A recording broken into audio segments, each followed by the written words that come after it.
সূরা লাহাব নবীজি এখানে নবুয়ত পাওয়ার পরেই চলে গেলেন বাতাহা নামক একটা পাহাড়ের উপরে উঠে তিনি ইয়া সাবাহা বলে ডাক দিলেন। তিনি একটা লাল কাপড় উড়িয়ে দিয়েছিলেন। এটা ছিল ওই জামানার এই স্যাটেলাইট। কারণ এখন যেমন এই যে মিডিয়াগুলো কাজ করছে এটা ছড়িয়ে দেওয়ার জন্যে, ওই জামানার স্যাটেলাইট ছিল, মিডিয়া ছিল এই লাল কাপড়। এই পাহাড়ের উপরে কেউ যদি লাল কাপড় উড়িয়ে দিত, এলাকার মানুষরা মনে করতো যে লোকটা বিপদে আছে, সবাই গিয়ে পাহাড়ের পাদদেশে হাজির। বিশ্ব নবী তখন ডাক দিয়ে বললেন, হে আমার জাতির লোকেরা, আমি যদি বলি এই পাহাড়ের পাদদেশে একদল সৈন্য আছে, তোমাদেরকে আক্রমণ করবে তারা, তোমরা কি বিশ্বাস করো আমার কথা? এক বাক্যে সবাই বলেছে, হ্যাঁ মোহাম্মদ, জীবনে তোমাকে আমরা মিথ্যা কথা বলতে শুনিনি, অবশ্যই বিশ্বাস করব। হঠাৎ করে নবীজি তখন তাদেরকে দাওয়াত দেওয়ার উদ্দেশ্যে বললেন, আমি যে কালেমা নিয়ে এসেছি, যে ইসলাম নিয়ে এসেছি, তোমরা যদি এটা পড়তে অস্বীকার করো, আল্লাহর গজবের ফেরেশতারা উৎপেতে আছে, তারা তোমাদের আক্রমণ করবে। সঙ্গে সঙ্গে তারা পনেই চাচা আবু লাহাব ও ছিল একটু পেছনে, নিজে মাটির উপর থেকে একটা পাথর তুলে নিয়ে আল্লাহর নবীর দিকে নিক্ষেপ করেছে আর বলেছে, তাব্বালাকা লিহাদা জামাতানা ইয়া মুহাম্মদ, হে মোহাম্মদ তুই ধ্বংস হয়ে যা, এই জন্যে আমাদেরকে তুই একত্রিত করলি। জোরে বলেন নাউজুবিল্লাহ।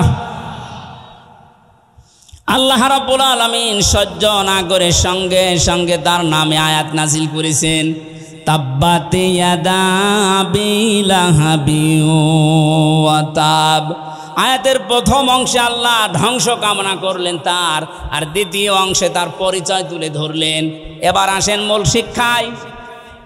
কালকে ঐতিহাসিক সরোয়ার্দী উদ্যান ঢাকাতে আমি এই পয়েন্টের উপরে আলোচনা করেছিলাম, নবীজির সাথে দুনিয়ায় যারাই বিয়াদবি করে আল্লাহ তাদেরকেই ধ্বংস করে দেয়। আজ ফ্রান্স থেকে শুরু করে বাংলাদেশে অনেকে নবীজিকে নিয়ে কটূক্তি করছে। স্পষ্ট ভাষায় বলতে চাই, এদেশে কিন্তু নবীর উম্মত ৯৬%। নামাজ কালাম আমরা কম পড়তে পারি, নবীর উম্মত এ ব্যাপারে আমাদের কোনো সন্দেহ বলেন? আপনি বুঝে করেন আর না করেন, নবীকে নিয়ে যদি কোনো কটূক্তি হয়, এ 15 বছর তো বাবাকে নিয়ে কিছু করলে তাই খবর ছিল। নবীকে আপনি গালিগালাজ করেন, অসুবিধা নেই, কিন্তু দিন পাল্টিয়ে গেছে। এখন থেকে কিয়ামত পর্যন্ত আমরা ঘোষণা দিয়ে দিলাম, এদেশে যদি সত্যিই কেউ নবীকে নিয়ে উল্টাপাল্টা কোনো মন্তব্য করেন, কোন দলের, কোন গোষ্ঠীর, কোন পরাশক্তির আর দেখা হবে না, দাঁত ভাঙা জবাব দেওয়া হবে ইনশাআল্লাহ। আল্লাহ নিজে বরদোয়া দিলেন, তাব্বাত ইয়াদা, আবু লাহাবের 2 হাত ধ্বংস হয়ে যাক। প্রশ্ন আসতে পারে, ও পাথর মেরেছিল কয় হাত দিয়ে? তাহলে এই হাতও ধ্বংস করে দিলেন মানে? আপনি যদি এই মোবাইলটা এখান থেকে এখন ছুঁড়ে মারেন, আমার এই হাত নড়েনি? আর কথা বলেন না কেন? পাথরটা যখন এইভাবে অনেক ক্ষেপ করেছিল, এই হাত নড়াচড়া করে সাহায্য করেছিল। আল্লাহ জন্য ইয়াদান নিয়েছিল, শব্দটা ইয়াদানি এজাফতের কারণে ওটা পড়ে গেছে। আল্লাহ দিয়ে বচন দিলেন, এই জন্য ইয়াদুন না দিয়ে ইয়াদা একালিপ টান আছে। তাব্বাত ইয়াদা আবি লাহাবি ওয়া তাব। আল্লাহ বলেন আবু লাহাবের 2 হাতই ধ্বংস হয়ে যাক, এবং সে ধ্বংস হয়েছে। জবাব হচ্ছে এই, যেহেতু এই হাত নড়াচড়া দিয়েছে, আজ বাংলাদেশে পাঠ্যপুস্তকে যে কমিটি বানানো হয়েছে, এখানে মুসলমানদের আলেম এদেশে কম আছে। 5 জন আলেমকে নিতে পারেন না, এই কথা বলে না কেন? নাস্তিক মোরতাদদের দায়িত্ব দিয়ে ওরা সমকামিতা ঢোকাতে আছে, পুরুষে পুরুষে নাকি বিয়ে করবে, মহিলা মহিলায় বিয়ে করবে। আল্লাহর পুরা সিস্টেম পাল্টিয়ে ফেলছে। কোন জাতি, কোন সৃষ্টি যদি তার নিজের আকৃতি পাল্টিয়ে ফেলে, তাকে মেরে ফেললেও কোনো গুনাহ নেই। এটা আমি বানিয়ে বললাম, সূরা নেসার ভেতরে আছে, কোন সৃষ্টি যদি তার নিজের আকৃতি পাল্টিয়ে ফেলে। এই জন্যই তো নবীজি আয়াতের ব্যাখ্যায় আছে, বিশ্ব নবী জানিয়েছেন, কোন মহিলা যদি পুরুষের শ্বাস গ্রহণ করে, তার উপরে 24 ঘন্টা আল্লাহর লানত। কোন মহিলা, কোন নারী যদি নিজের আকৃতি পাল্টিয়ে পুরুষের বেশ ধরে, কোনো পুরুষ যদি নিজের আকৃতি পাল্টিয়ে মহিলার বেশ ধরে, আজ সিনেমা নভেল নাটক যারা বানাচ্ছেন, নারীর বেশ পুরুষে ধরছে, পুরুষের বেশ নারী ধরছেন, ধরেন, আমরা নিষেধ করছেন। আপনার জাহান্নামে যেতে চান, আরও দরকার হয় পাশায় লাত্তি দিয়ে দেব, কোনো অসুবিধা নেই। কিন্তু সাবধান, আজ এই সমস্ত নভেল নাটক এই বানিয়ে অনেক রসুলের দাড়ি লাগিয়েছে, রসুলের টুপি মাথায় দিয়েছে, জুব্বা গায়ে দিয়ে, প্রেম প্রীতি এগুলো দেখাচ্ছে। আমরা এটা সামনে আর মেনে নেব না। বিশ্ব নবীর আদর্শ দিয়ে কলঙ্কিত করে সিনেমা বানাবেন, এটা দেশের মুসলমানেরা অনেকে বোঝে না, তাই কিছু বলে না। বুঝে যদি ফেলে আপনার কিন্তু খবর হয়ে যাবে। সুতরাং আগামীতে এরকম সিনেমা আমরা বন্ধ করতে চাই, এরকম নভেল নাটক থিয়েটার আমরা বন্ধ করতে চাই যেখানে রসুলের দাড়ি, তার টুপি, তার জুব্বাকে অপমান করা হচ্ছে। এগুলো দিয়ে একটা বেপরদা মহিলার সাথে প্রেম প্রীতি করবে আর ওগুলো দেখাবে মানুষকে। এটা যেহেতু বিভিন্ন ভাষায় ড্রাবিং হবে, সারা পৃথিবীতে যাবে, মানুষ বুঝবে যে মুসলমানদের নবীর চরিত্র মনে হয় এরকম। নবীর চরিত্র কি এরকম ছিল? বিশ্বনবী মসজিদে নামাজ পড়তে যাওয়ার সময় একটা বেপরদা মহিলা সামনে পড়েছিল, সঙ্গে সঙ্গে নিজের দৃষ্টিকে নিম্নগামী কমে বাড়িতে আসলেন, হযরতে হাফসাকে ডাক দিলেন। হযরতে হাফসাকে ডাক দিয়ে মন মতো দেখলেন। হযরতে হাফসা বলেন, হে রাসূল, আপনি তো মসজিদে যাচ্ছিলেন, হঠাৎ এসে আমাকে দেখা আরম্ভ করলেন। নবীজি বললেন, দেখো, মসজিদে যাওয়ার সময় একটা বেপরদা মহিলা আমার সামনে পড়েছিল, আমি তাড়াতাড়ি এসে ওকে না দেখে তোমাকে দেখলাম। ওকে দেখলে আমার কবিরা গুনাহ হবে, তোমাকে দেখলে আমার সওয়াব হবে। যে নবীর চরিত্র এত পুত পবিত্র, তার টুপিকে, তার দাড়িকে আপনি এই নিলয় আলমগীর নাকি এক শয়তান আছে, এর মুখে লাগিয়ে প্রেম প্রীতি শিখাচ্ছে।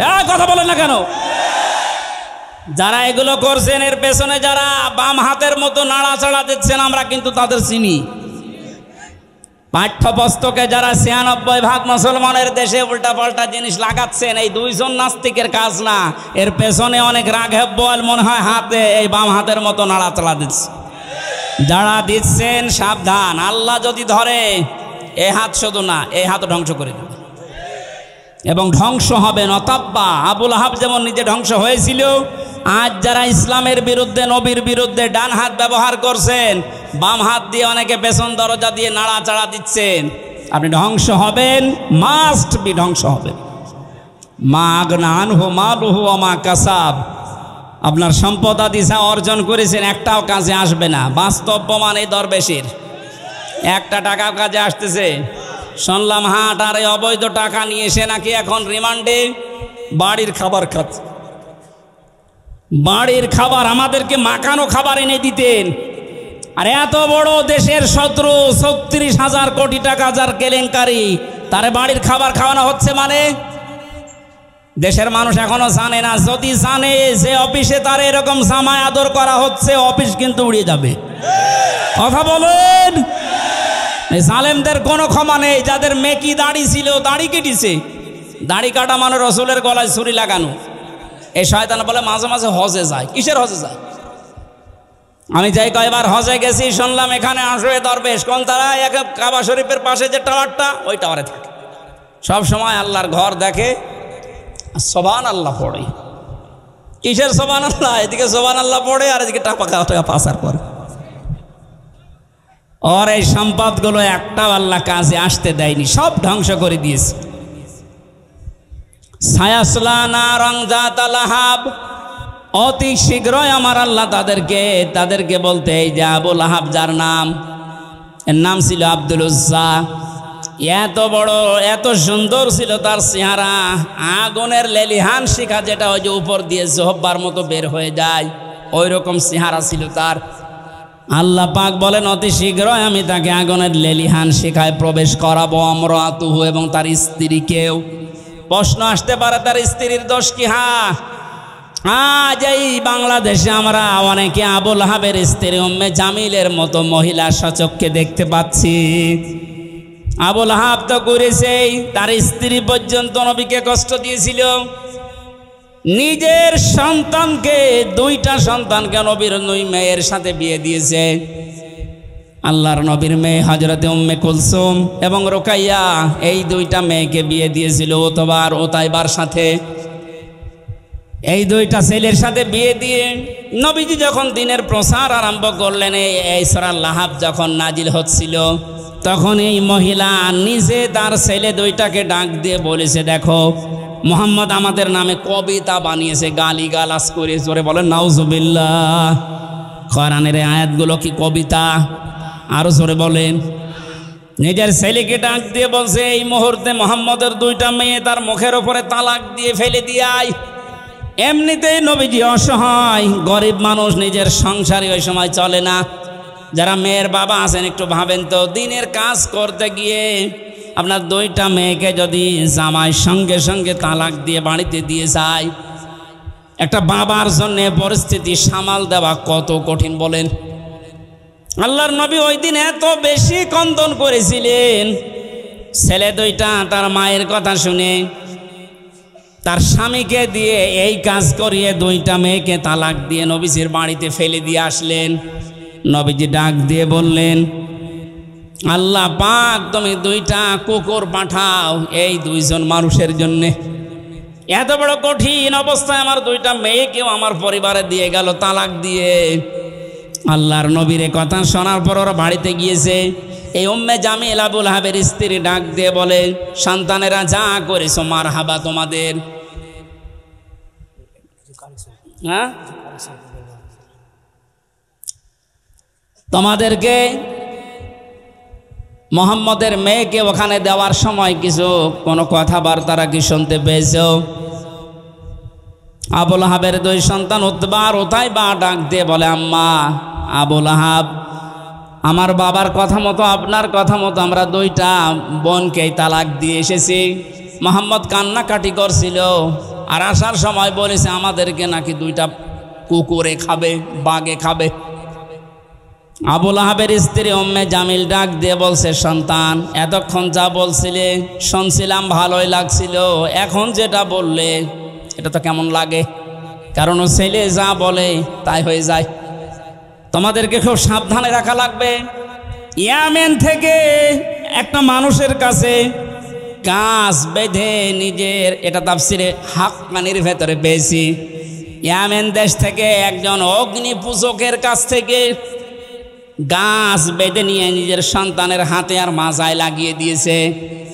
এই যে আজ যারা মহিলারা তাবিজ কবজ করে ওর ওপরে বিশ্বাস করে, তাবিজ ব্যবহার করা শিরিক।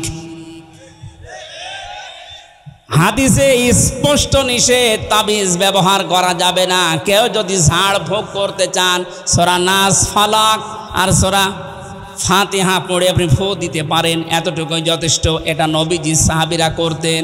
তাবিজ কবজ লাগিয়ে বিশ্বাস করা লাগবে এটা আমাকে বাঁচাবে, এই বিশ্বাস আবুল আহাবের স্ত্রীর। ও বলেছিল মুহাম্মদ যেহেতু এই বরদোয়া দিয়েছে যে বাঘে খাবে তোদেরকে, সুতরাং এ কথা হয়েও যেতে পারে বাঘে যেন না খায়, এই হিসাবে আমি বাবার কাছ থেকে এই যে গাছ পড়া নিয়ে এসেছি।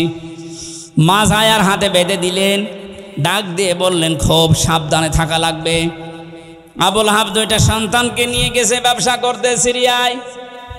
প্রতিমধ্যে ওই দেশে প্রবেশ করার পরে লোকজন ডাক দিয়ে বলছে, দুইটা কি? বলে আমার ছেলে। যে দেশে এমনিতেই বাঘের উৎপাত বেশি আর আপনি ছেলে নিয়ে এসেছেন, তাড়াতাড়ি দেশে পাঠান। এ বয়সে ছেলের আমরা খুব নিরাপদে রাখি, খুব সতর্কতার সহিত রাখি এ বয়সের ছেলেদেরকে। আবুল আহাব ডাক দিয়ে বলছে, ঠিক আছে, এখন তো নিয়ে যাওয়া সম্ভব না, আজকের রাতটা যাক।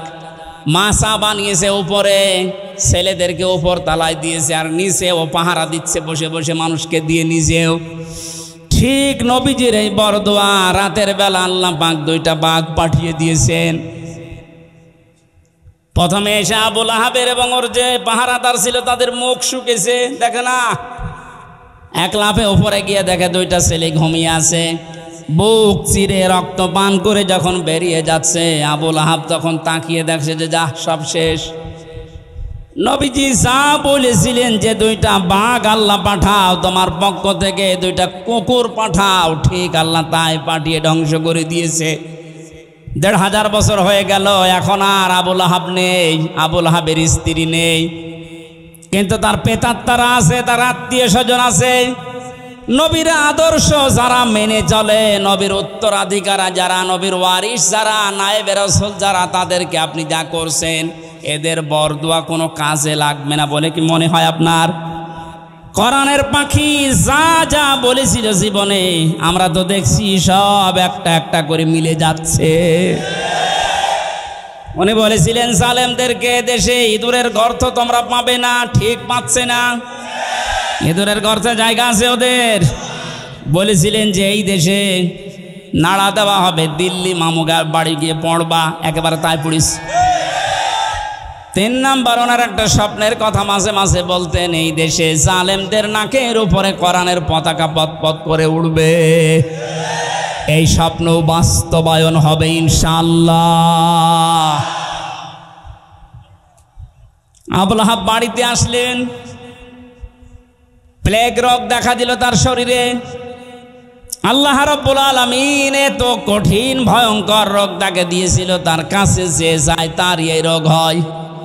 শেষ পর্যন্ত ধুকে ধুকে মারা যায়। পড়েছিল, পচে গলে দুর্গন্ধ বের হচ্ছিল। আশপাশের লোক এসে তার আত্মীয় স্বজন যারা আছে তাদেরকে ডাক দিয়ে বলছে, আপনারা কি মানুষ?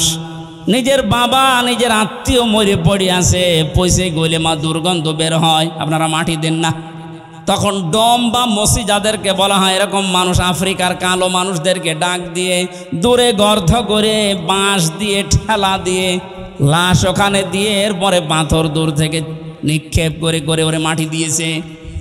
আল্লাহ রাব্বুল আলামিন এটাই জানাতে চেয়েছেন, আমি ওকে এমন কঠিন ভয়ঙ্কর শাস্তির ভেতরে ফেলেছিলাম, নবীর বিরুদ্ধে, নবীর ওয়ারিসদের বিরুদ্ধে কিয়ামত পর্যন্ত যারা অবস্থান নেবে জমিনে, আমার আল্লাহ তাদেরকে ঠিক এইরকম অপমান করেই বিদায় দেবেন। হাম্মালাতাল হাতাব ফি জিদিহা হাবলুম মিন মাসাদ। এই মহিলার নামে আল্লাহ এই 2টা আয়াত নাযিল করলেন। এই কারণে পৃথিবীতে যত মহিলা নবীকে কষ্ট দিয়েছে তার ভেতরে এই মহিলা 1 নাম্বার। এত বেশি কষ্ট দিত নবীকে, তার স্বামীকে সাহায্য করে করে যেখানেই নবীজি দাওয়াত দিত সে তার স্বামীকে নিয়ে বলতো, ওই পাগলের কথা শুনবা না। লোকজন এসে বলতো, আমরা তো পরিচিত না, পাগল বলেন কে এই লোকটা, আপনারা কে? তখন পরিচয় দিত, এইটা ওর চাচা আর আমি ওর চাচি। জোরে বলেন নাউজুবিল্লাহ। বিশ্বনবী সবচাইতে বেশি কষ্ট পেয়েছিলেন এই 2 জনের দ্বারা ইসলাম প্রচার করতে গিয়ে। এই জন্য আল্লাহ আবু সেহেলের নামে কোরআনে আবু সেহেল নামে কোনো সূরা দেয়নি। আছে সূরা আলাকের ভেতরে আবু সেহেলের নামে একটা সূরা, একটা আয়াত আছে শুধু। আর এই লোকটার মানে এর বর চরিত্র এত খারাপ ছিল, এত কষ্ট নবীকে দিয়েছে, আল্লাহ নিজে তাদের নামে আয়াত নাজিল করে না, শুধু পুরা সূরাটাই নাজিল করে দিয়েছে। আমাদের শিক্ষা নেওয়া লাগবে, আগামী পৃথিবীতে বিশ্ব নবীর নামে কোনো উল্টাপাল্টা কথা যেন কেউ না বলে। নবী তো নেই, নবীর ওয়ারিসরা আছে। কথা বলেন না কেন? নবীর এই ওয়ারিসদের বিরুদ্ধে যারা আজ মৌলবাদ ছড়াচ্ছেন, আপনাদেরকে আমরা সাবধান করেছি, আর কোনোদিন এই শব্দ দিয়ে নবীর ওয়ারিসদেরকে গালি দেবেন না। আপনারা কেন দিচ্ছেন আমরা জানি, আপনারা দাদাদের ফাঁদে পা দিয়েছেন। ওরা ফাঁদে পা দিয়ে যদি 15 বছর এত গণক্ষম করতে পারেন, আবার যদি ফাঁদে পা দেওয়ার চেষ্টা করেন, এদেশের যারা সাধারণ মানুষ আপনাদেরকে সাপোর্ট করে, যদি একবার বুঝে ফেলে যে আপনারাও দাদাদের দাসর দালাল, একবারে জালেমদের মতো আপনাদেরও বিদায় করবে ঝাঁটিয়ে। আল্লাহ আশা করে আমাদেরকে সম্মতি দেবেন, বলেন আমিন। বুখারী শরীফের একটা হাদিস পড়েছিলাম, মান রাআ মিনকুম মুনকারান, যে ব্যক্তি দেখে কোনো অন্যায় কাজ তার সামনে হচ্ছে, শরীয়ত বিরোধী, ইসলাম বিরোধী কাজ, তার ইমানের প্রথম দাবি হচ্ছে সে যেন হাতের দ্বারা বন্ধ করে দেয়। হাত মানে শুধু এই হাত না, ক্ষমতার, পাওয়ারের, টাকা পয়সার, প্রভাব প্রতিপত্তির। সুতরাং এখন যেহেতু উন্মুক্ত দুনিয়া, এদেশে কোনো অন্যায় কাজ যদি দেখেন শরীয়ত বিরোধী, এটা ইসলাম বিরোধী, মানবতা বিরোধী, সে যেই হোক, আমাদের যতটুকু যার হাত আছে, ক্ষমতা আছে, টাকা পয়সা আছে, প্রভাব প্রতিপত্তি আছে, ইমানের প্রথম দাবি ওইটা দিয়ে বাধা দেওয়া। কেউ যদি বলে না আমি ওর ভেতরে নেই, আমি লা ইলাহা ইল্লাল্লাহ, কাউকে কিছু বলি না, ওটা মুনাফিক। এটা ইমানের প্রথম দাবি। দ্বিতীয় নম্বরে যদি হাতের দ্বারা কাজ না হয়, নবীজি বলেন সে যেন প্রতিবাদ করে মুখে, যেটা এখন আমরা অধিকাংশ মানুষ করছি। এটা জারি রাখা লাগবে জালেমদের বিরুদ্ধে। কোন জালেম যেন কিয়ামতের আগে চেয়ারে এসে আর বসতে না পারে। জালেমদের তালিকা করে করে মোড়ে মোড়ে দোকানে দোকানে টাঙিয়ে দেন। কোন জালেম যেন আর মাথা উঁচু করে দাঁড়াতে না পারে। কথা বলেন। ডাক্তার শফিকুর রহমান নিজের পরিবার ওই রকম না, তারপরেও এই শহীদদের পরিবারে 2 লক্ষ করে টাকা পৌঁছিয়ে দিচ্ছে সারা দেশে। যার পোশাক নেই তাকে ঢেকে দেওয়ার জন্য চেষ্টা চালাচ্ছে। যার অঙ্গহানি তার বাড়িতে গিয়ে হাসপাতালে যে খোঁজ নিচ্ছে, তে মানুষগুলোর চরিত্র তো রসুলের সাথে মিলে যাচ্ছে। কথা বলেন। অতঈনু আলা নওয়াইবিল হক, আর আপনি হককে সাহায্য করেন, হক প্রতিষ্ঠার জন্য কাজ করেন। নবীজির স্ত্রী যা যা বলেছিল নবীর পক্ষে, আমরা এখন বাস্তবে দেশে বাংলাদেশ জামাত ইসলামী ইসলামী ছাত্র শিবিরের ভেতরে দেখতে পাচ্ছি। করেন আর খুশি হন, এইটাই বাস্তব। তাহলে হাদিস বাদ দিয়ে দেন। এগুলো মিলে যাচ্ছে খাপের খাপ, মমতাজের বাপ। আমরা করব কি মিলে গেলে? আপনার সাথে তো মিলছে না। হ্যাঁ, আপনি নিয়ে আসেন আপনার সাথে কি মিলছে আমি দেখাচ্ছি। সূরা লাহাব আপনার সাথে মিলবে, বলবো। সুতরাং নবীর হাদিসের সাথে যাদের জীবন চরিত্র মিলে যাচ্ছে তাদেরকে একটু দিয়ে দেখা যায় না যে কেমন চলে দেশটা। 53 বছর তো দেখেছি। ডাক্তার শফিকুর রহমান ঘোষণা দিয়েছে 15 বছর লাগবে না, মাত্র 10 বছর আমাদের হাতে দেন, চাঁদাবাজ এ নাম বাংলাদেশে থাকবে না। একটু বিশ্বাস হয় না আপনাদের? একটু দিয়ে দেখেন না কেন? কত মানুষের নাম তো শুনলাম আমরা, কেউ পারে নাই, আরো চাঁদাবাজি করেছে। 5 তারিখের বিকাল আসতে দেরি আগস্টের, অনেকে চাঁদাবাজিতে লেগে পড়েছিল, এখনো হাতে থালা পায়নি। তাই যদি অবস্থা হয়, থালা পেলেও তো বড় চাঁদাবাজ হবে। সুতরাং আমরা চাই এমন মানুষকে দিতে যিনি ঘোষণা অলরেডি দিয়ে দিয়েছে, যদি ইসলাম এদেশে ক্ষমতায় আসে আমাদেরকে যদি আপনারা দেন, আমরা জাতির শাসক হব না, খাদেম হব। চাঁদাবাজ না, ভিক্ষা করে খাবেন, চাঁদাবাজি করবেন না, ঘোষণা দিয়েছেন উনি কালকে। কথা বলে না কেন? একটাবার একটু দেওয়া যায় না? আমরা দিতে চাই। আমি সাধারণ মানুষ হিসাবে আহ্বান জানাচ্ছি, এবার আমরা দিতে চাই। কথা বলেন। যে জরিপটা শোনালাম, 100 জনের 14 জন জালেমদের অনুসারী, এখনো 100 জনের 28 জন ওই থালা থালা, আর 100 জনের 58 জন এখন চাচ্ছে ইসলাম কায়েম হোক। কিছুদিন যেতে দেন, 100 জনের 100 জনই চাইবে দেশে ইসলাম কায়েম হোক। আমরা ওইটা দেখতে আছি। হ্যাঁ, অতি উৎসাহী হয়ে অতি ইসলাম পালন করবেন, এই মনোভাব নিয়ে কোনো জঙ্গিবাদ সন্ত্রাসবাদ এরকম কোনো কাজ যেন করবেন না এই দাদাদের পাল্লায় পড়ে। কারণ ওরা আপনাদেরকে অতি ইসলাম এটা মানার আগ্রহ দেখিয়ে আবার ওই ট্যাগ দেবে, মৌলবাদ, জঙ্গি, উগ্রবাদী এরকম ট্যাগ দিয়ে শেষে বিশ্বের কাছে আবার কালার করবে, আবার ওই থালা হাতে নেবে নিয়ে আবার গোম খুন শুরু হবে। কথা বলে না কেন? আমরা এ সুযোগ আর দিতে চাই না। অতি ইসলাম না, যেভাবে ইসলাম পালন করা দরকার বাবা আস্তে আস্তে শুরু করেন। কোরআনে কারিমে আল্লাহ রাব্বুল আলামিন আমাদেরকে বাক স্বাধীনতা দিয়েছেন। 1500 বছর আগে কোরআনে কারিমে আয়াত আল্লাহ নাজিল করে জানিয়েছেন। আল্লাহ পাক বলেন, হাল আতা আলাল ইনসানি হিনুম মিনাদ দাহরি লাম ইয়াকুন শাইয়্যাম মাযকুরা। মানুষের জীবনে কি এমন সময় যায়নি যে সময় উল্লেখ করার মতো কোনো বিষয়বস্তু হিসাবে সে পরিগণিত ছিল না?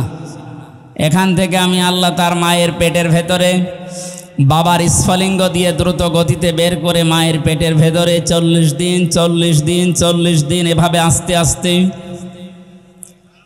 নতফা, আলাক, মদগা এভাবে চামড়া দিয়ে রক্ত গোশত তৈরি করে আল্লাহু আখরাজাকুম মিন বুতুনি উম্মাহাতিকুম আস্তে করে মায়ের পেট থেকে দুনিয়াতে বের করে নিয়ে আসলাম। লা ইয়ালামুনা শাইয়া, যে সময় সে কিছুই জানতো না। এরপরে আমি আল্লাহ তাকে কথা বলার যোগ্যতা দিয়েছি। খালাকাল ইনসান আল্লামাহুল বায়ান, মানুষ বানিয়েছি আমি, একে কথা বলার যোগ্যতা দিয়েছি আমি আল্লাহ। সুতরাং আমাদের এই কথা বলার যে যোগ্যতা এটা দিয়েছেন যিনি, এইটা যারা কেড়ে নিয়েছিল তারা আল্লাহর এই আয়াতে হাত বসিয়েছে। আল্লাহর কোরআনে যারা হাত দেয় যেহেতু আল্লাহ আমাদের অধিকার দিয়েছিলেন, এই অধিকার যারা কেড়ে নিয়েছিল এই মানুষগুলো কোরআনের ভাষায় জালিম। এরা কি বলেন তো? জালিম। এই জালিমদের বিরুদ্ধে আল্লাহ নিজে কিয়ামতে মামলা দায়ের করবে। সুতরাং শেখ হাসিনা সহ এ দেশে দায়িত্বে যারা ছিল এই 15.5 বছর, দ্বিধাহীন চিত্রে আমরা বলতে পারি সবগুলো এরা আল্লাহর মামলার আসামি। আল্লাহবাদী কেস হবে এদের নামে কিয়ামতের ময়দানে। সূরা শুরা 42 নম্বর আয়াতটা তার প্রমাণ। ইন্নামাস সাবিলু আলাল্লাযিনা ইয়াজলিমুনান নাস, যারা মানুষ হয়ে মানুষের বিরুদ্ধে মানুষের উপরে অত্যাচার চালায় এরা আল্লাহর মামলার আসামি। এই আয়াত আমরা 100% বিশ্বাস করি তো? এক কথা বলেন, আপনি কোন দল করেন আমি জানি না, আমি কোরআন থেকে বলছি। হাসিনা সহ এ দেশে যারা দায়িত্বে ছিল এখনো অনেকে আছে এই জালেমদের 5 গোলাম। এগুলো সব আল্লাহর মামলার আসামি। কোরআনে আছে ওয়া আম্মা মান সাকুলাত মাওয়াজিনুহু ফাউম্মুহু হাওিয়া ওয়া মা আদরাকা মা হিয়া নারুন হামিয়া। কিয়ামতে যাদের ওজনে আমলের পাল্লা, নেক আমলের পাল্লা যাদের হালকা হয়ে যাবে, এদের মা হবে, এদের আশ্রয়স্থল হবে হাবিয়া। এখানে মা শব্দটা উম্মুহ শব্দ কেন দিলেন? তাফসিরে মুফাসসির দিয়েছেন মায়ের কোলে মানুষ পৃথিবীতে নিরাপদ থাকে বেশি। কথা বলেন না কেন? ওনাদের মা যখন বিদায় নিয়েছে আমরা চাই ওনারা মায়ের কোলে যে নিরাপদে থাক। এতদিন মাকে টিকিয়ে রাখার জন্য যা করেছিলেন সবগুলো জুলুম। জালেম যেহেতু আল্লাহর মামলার আসামি, সুতরাং এই 56,000 বর্গ মাইলের ভেতরে আল্লাহর মামলার আসামিদেরকে আমরা রাখতে চাই না। কেন বলেন তো? সূরা আনআমের 44-45 নম্বর আয়াত। আগস্টের 5 তারিখের সাথে 1,500 বছর পর কোরআনের আয়াত মিলে যাচ্ছে। আমি একটা উদাহরণ টানছি, এরপরে আমরা তাফসিরে যাব। এই কথা বলবেন না কি? আপনারা কি শুরু করেছেন? হ্যাঁ বললাম কথা বলা যাবে না, যাই করেন ইশারায় করবেন, কথা বলবেন না, কথা বোঝার চেষ্টা করবেন। আমার শরীরের অবস্থা, আমার পরিবারের অবস্থা সবগুলো আমার কন্ট্রোলের বাইরে। ওনারা জানেন এই 8-9 দিন আমার ম্যাডাম আইসিইউতে লাইফ সাপোর্টে পড়ে আছে। এই গতকালকে রাত্রে কেবল তাকে কেবিনে দিয়েছে। এই অবস্থায় মন মানসিকতা ভালো নেই, আর আমার শরীরও ভালো না। 3 বছর জালেমদের এই বন্দি কারাগার থেকে সব হারিয়ে ফেলেছি। শরীরের অবস্থা খুব খারাপ। 9-10 দিন তো আমি পড়েছিলাম হাসপাতালে। গতকাল থেকে আল্লাহ রাব্বুল আলামিন কিছুটা সুস্থতা দিয়েছেন। আপনাদের ডাকে সাড়া দিয়েছে। কোথায়? ঢাকা থেকে আসতেছি, দিনের বেলায় নওগাঁতে ছিল, জোর করে আমিও পারছি না, ওনারাও ছাড়ছে না, এভাবে চলছে। আল্লাহু আকবার। তারপরও যতটুকু সময় পাবো আমরা কোরআনে কারিমকে বোঝানোর চেষ্টা চালাবো। আমা তাওফীক ইল্লা বিল্লাহ। খুব খেয়াল করে শোনেন। সূরা আনআম 44-45 নম্বর আয়াত। অনেকে এই বিপ্লবকে এখনো পর্যন্ত মেনে নিতে পারছে না। তাদের উদ্দেশ্যে বলছি, কয়েকদিন আগে একটা জরিপ পেয়েছি, এদেশের 100 জনের 14 জন এখনো পর্যন্ত এই জালিম সারা বিদায় নিয়েছে, যাদের গোড়া পর্যন্ত, শিকড় পর্যন্ত আল্লাহ নিজে কেটে দিয়েছেন। আল্লাহ কেটে দিয়েছেন কেন বলছি? আমি আসতেছি সামনে। এদের পক্ষে এখনও যারা দুর্বিসন্ধি চালাচ্ছে, এখনও ষড়যন্ত্রে লিপ্ত আছে। ডক্টর মোহাম্মদ ইউনূস সরকার গঠন করার পর 100 জনের প্রায় 65 জনের উপরে পরিবর্তন হয়ে গেছে অলরেডি। এখনও 35 জন বাকি আছে। আমরা চাই ইমিডিয়েটলি, খুব তাড়াতাড়ি এই 35টা জালেমও যেন না থাকে। কালকে ডিবি অফিসের যিনি দায়িত্ব পেয়েছেন মল্লিক ভাই, হারুং আঙ্কেলের এই জায়গায়, হাউং আঙ্কেল, ওনার পরিবর্তে যিনি এখন দায়িত্ব পেয়েছেন রেজাউল করিম মল্লিক ভাই, উনি কালকে সংবাদ সম্মেলনে জানিয়েছে ডিবি অফিস এখন থেকে আর আয়না ঘর থাকবে না, এটা আর ভাতের হোটেল থাকবে না, এখানে কাউকে গুম করে রাখা হবে না। এরকম মানুষগুলোকে আমরা সব সেক্টরে বসাতে চাই। যেহেতু 100 জনের প্রায় 65 জন বসে পড়েছে আর বাকি 35টা আছে, এগুলোর শিকড়ও আমরা কেটে দিতে চাই। ছাত্র আন্দোলনের যে 9 দফা ছিল তার ভেতরে এটা একটা, যে আমরা সংস্কার চাই। জামাত ইসলামের কেন্দ্রীয় আমির যিনি ডাক্তার শফিকুর রহমান কালকে প্রধান উপদেষ্টার সাথে বৈঠক করার পরে এইটাই জানিয়েছে যে আমরা নির্বাচনের চাইতে সংস্কারে গুরুত্ব দিতে চাই বেশি, কারণ সংস্কার না হলে এভাবে যদি আবার নির্বাচন দিয়ে দেয় ও আবার দিনের ভোট রাতে হয়ে যাবে। আমরা ওইটা চাই। খুব খেয়াল করে পথ চলা লাগবে। অতি ইসলাম দেখাতে গিয়ে বাইরের রাষ্ট্রগুলোর কাছে দেশকে অপমানিত এবং টার্গেটে ফেলবেন না।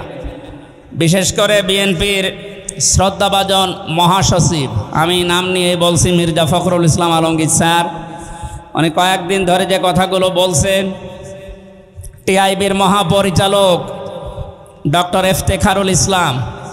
ইফতেখারুজ্জামান, এই লোকটা সহ যে কথাগুলো এই কয়েকদিনে বলছেন, আপনারা আশা করছে আপনাদের ভাষা পাল্টাবেন। কিছু হলে আলেমদের নামে, এদেশে ইসলামপন্থীদের নামে মৌলবাদে ট্যাগ দিয়ে দিচ্ছে।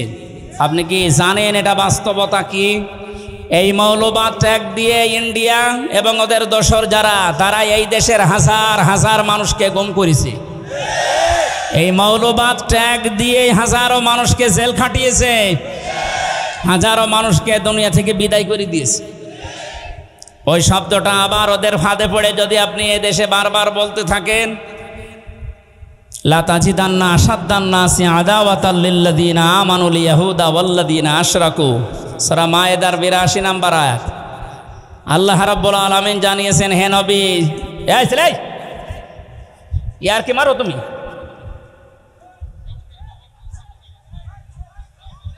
পাগল ছাগল কি করতে আসে এখানে?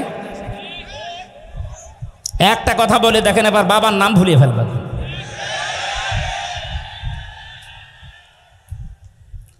হয় এখানে কথা শুনবেন, নাই বাড়ি চলে যাবেন। আপনার দ্বারা যদি ডিস্টার্ব হয় একেবারে শেষ করে ফেলবো।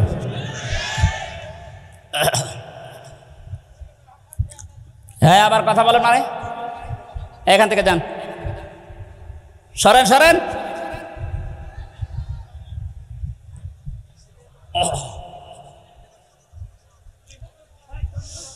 কোরআনে আল্লাহ 1500 বছর আগে ফতোয়া দিচ্ছেন, হে নবী, পৃথিবীতে মুসলমানদের জন্য জঘন্যতম শত্রু হিসাবে 2টা জাতি কাজ করবে, একটা ইহুদি আর একটা খ্রিস্টান।